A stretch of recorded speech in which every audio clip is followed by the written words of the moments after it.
दिनेश जी, मायका या ससुराल किसको चुनेंगे आप? हाँ? बोलते हैं ना कि बुरे टाइम में पता लगता है कि अपना कौन है।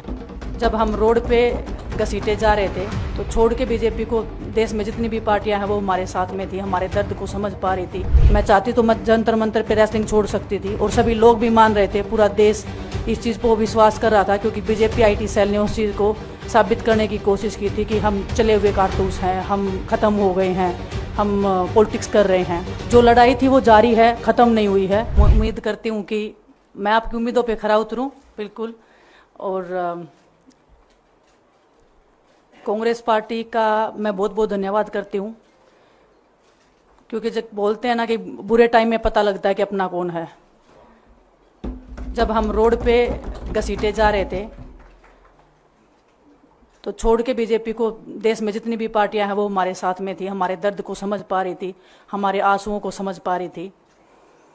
मैं बहुत प्राउड फील कर रही हूँ कि मैं एक ऐसी पार्टी में, एक ऐसी विचारधारा में हूँ जो महिलाओं के साथ हो रहा अन्याय और उनके साथ बुरे बर्ताव के खिलाफ खड़ी है। वो लड़ाई लड़ने के तैयार है, सड़क से लेकर संसद तक।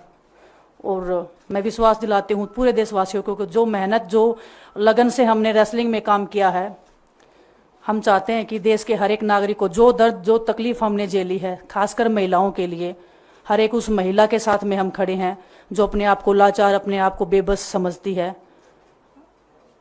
रेसलिंग में मैंने पूरा कोशिश किया कि मैं जितनी भी महिलाओं को, छोटी बच्चियों को इंस्पायर कर सकती हूँ।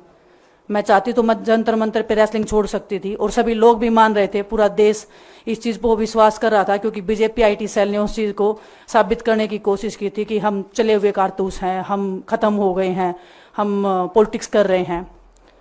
उन्होंने बोला मैं नेशनल नहीं खेलना चाहती, मैंने नेशनल चैम्पियनशिप खेला। उन्होंने बोला ये ट्रायल्स दे के नहीं जाना चाहते, मैंने ट्रायल्स भी दिया। उन्होंने बोला कि ओलंपिक्स लेवल तक नहीं जाना चाहते, मैं ओलंपिक्स में गई, मैं फाइनल्स में गई। अनफॉर्चुनेटली परमात्मा को कोई और चीज़ मंजूर होगी। एक चीज़ मुझे पता है कि जब मेहनत आप करते हो तो ज़रूरी नहीं कि आपको उसी दिशा में मिले, कई बार दूसरी चीज़ों में भी आपको वो फल मिल जाता है। और परमात्मा ने मुझे मेरे देश के लोगों की सेवा करने का जो मौका दिया है, वो मैं मानती हूँ कि उससे बड़ा पुण्य का काम कोई नहीं हो सकता है। मेरे लिए बहुत प्राउड की बात है। एक मैं नई पारी की शुरुआत कर रही हूँ आज से। मैं चाहती हूँ कि जो हमने फेस किया एज ए खिलाड़ी होने के नाते, उन सब खिलाड़ियों को वो चीज़ ना फेस करनी पड़े। हम उनकी लड़ाई में साथ हैं। शायद उनको आज हिम्मत मिले कि जो पार्टियां पावर में रहती हैं शायद वो साथ में नहीं खड़ी हों, लेकिन उनके बहन भाई हैं जो उनके साथ में खड़े हैं। और हमें पता है स्पोर्ट्स में कितना गलत होता आया है, नहीं बोल पाते हैं खिलाड़ी। आप हमसे देख लो, बजरंग के ऊपर डोप का बैन लगा दिया 4 साल का, सिर्फ किसी लिए कि सिर्फ उन्होंने आवाज़ उठाई थी हमारे साथ बैठ के। तो उसका भुगतान हम कर रहे हैं, आज तक कर रहे हैं, लेकिन हम डरेंगे नहीं, पीछे नहीं हटेंगे। जो लड़ाई थी वो जारी है, ख़त्म नहीं हुई है। कोर्ट में हमारा केस चल रहा है, वो लड़ाई भी हम जीतेंगे, ज़िंदगी की जंग भी हम जीतेंगे। खेल में जैसे हमने कभी हार नहीं मानी है, तो हम इस नए प्लेटफॉर्म पे जो आ रहे हैं, देश की सेवा का भाव, और सिर्फ बोलने तक सीमित नहीं रहेगा। ये हम दिल से हमने खेल किया है और दिल से हम ये काम करेंगे, जी जान से मेहनत करेंगे, अपने लोगों के बीच में रहेंगे। जो भी हम अपने लोगों का भला कर सकते हैं, चाहे कितना ही % हमारे हाथ में होगा, वो हम करने की कोशिश करेंगे। और मैं अपनी बहनों को बताना चाहती हूँ कि आपकी बहन आपके साथ में है। किसी भी मुसीबत में, किसी भी पल, किसी भी क्षण आप ऐसे मत समझना कोई भी आपके साथ में नहीं है। जब कोई नहीं खड़ा होगा तो मैं आपके साथ में ज़रूर खड़ी रहूँगी, कांग्रेस पार्टी आपके साथ में ज़रूर खड़ी रहेगी। ये हमने फील किया था और मैं वादे से कह सकती हूँ, दावे से कह सकती हूँ कि बिल्कुल आपके साथ भी खड़े रहेंगे। बहुत बहुत धन्यवाद आप सबका। धन्यवाद दिनेश जी। मैं बजरंग पुनिया जी से आग्रह करूंगा कि वो अपने विचार आपके सामने रखें।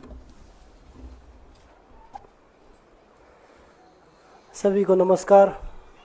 विनेश ने बताया कि बुरे समय में हमारे साथ खड़े हुए, जो आज बीजेपी की आईटी सेल बोल रही है कि इनका मकसद तो सिर्फ राजनीति करना था। हमने तो उनको लेटर भेजा था, वो जब भी नहीं आए। हमने तो बीजेपी के जो सांसद थी, जितनी भी महिला सांसद थी, उनके घर पे लेटर दिया था, वो फिर भी उन बच्चियों के साथ नहीं खड़े हो पाए। कांग्रेस पार्टी तो बिना कुछ हमने इनको बताया, ये वहाँ पे हमारे साथ खड़े हुए।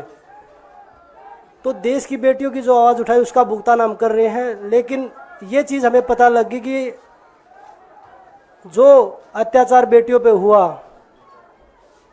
जंतर मंतर पे, उसके साथ सिर्फ बीजेपी पार्टी खड़ी हुई और सभी पार्टी हमारे साथ खड़ी थी। और जो भी आज हम इस पे कांग्रेस पार्टी में आए हैं, मैं धन्यवाद देता हूं सभी का। हम अपनी पूरी मेहनत, जितनी हमने कुश्ती में मेहनत की है, जितनी हमें किसान आंदोलन में मेहनत करी है, जितना अग्निपथ योजना के टाइम पे मेहनत करी है और बेटियों के आंदोलन में मेहनत करी है, ऐसे ही मेहनत करेंगे और कांग्रेस पार्टी को भी मजबूत करेंगे और देश को भी मजबूत करेंगे और ग्राउंड पे रह के काम करेंगे। जैसे रेसलिंग में बचपन से 7-8 साल की उम्र में लगे थे, जब ये पता नहीं था कि हम ओलंपिक मेडल जीतेंगे, लेकिन धीरे धीरे आगे बढ़ते गए, मेहनत करते गए और वो मुकाम हमें मिला, क्योंकि ओलंपिक से बड़ा कोई भी प्लेटफॉर्म नहीं होता।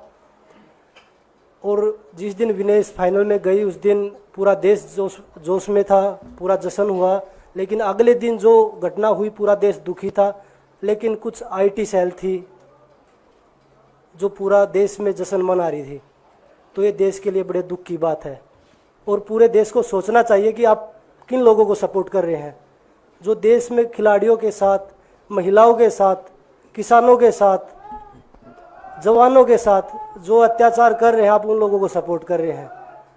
तो मैं यही बोलूँगा कि हम मिलके मजबूती से लड़ेंगे और जो संघर्ष की लड़ाई, उसमें हम हमेशा कांग्रेस के साथ खड़े रहेंगे। और जो विनेश ने बोला कि हम हर जो महिला, जो बेटियां, देश की बेटियां हैं जिनके साथ अत्याचार होता है, हम उनकी आवाज़ हमेशा उठाते रहेंगे। सभी का धन्यवाद। विनेश जी, 2 सीट आगे जो कयास लग रहे हैं वो 2 सीटों पर लग रहे हैं, एक जुलाना और एक चरखी दादरी। विनेश जी, अगर इन 2 सीटों में से चयन, ये सवाल आपको शाम को, कल जब भी टिकट्स आएंगे तब कर नहीं लीजिएगा। विनेश जी, मायका या ससुराल, किसको चुनेंगे आप? हाँ? मायका या ससुराल, दोनों सीटें आपके लिए कही जा रही है, दोनों एक जगह। मेरी जन्मभूमि है, एक मेरी कर्मभूमि है। धन्यवाद।